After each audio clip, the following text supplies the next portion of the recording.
wallahi annabi sallallahu alaihi wasallama idan ka mu'amalance shi ko kana kinsa sai zuciya ta yadda kana son shi. Shi ne wanda mutum yana kinsa sai dai zahirin ta kiyarda da kiyayyar amma batinin tana son annabi.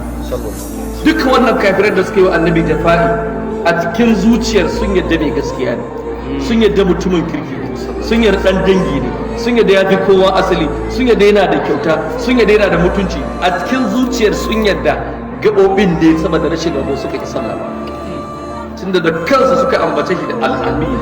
Al'amin suna kin shi, suna neman sa su kashe amma kuma sun ba shi ajiyar dukiyoyi. Ba su yadda ya junansu su ba junansu ajiyar kuɗaɗe ba. Sai da a ce ku kai wa al'amin ya ajiye bana. Ta da cewa ya zo da addini da ba su yadda da addinin ba.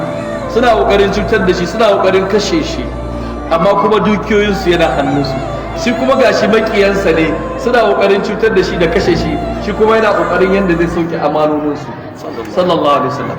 Har ma ranar daren hijira ko yace wa sayyidina Ali dan Abi Talib, ka kwanta a shimfiɗa ta ka rufu da mayafina ba dan komai ba idan gari ya waye ka mai da amanar kowa zuwa ga ahlinta sallallahu alaihi wa alihi wa sallam. In ba annabi ba babu wanda Allah ya girma da wannan a cikin halittu kakaf. Duk wani wanda ya samu albarka annabi ne.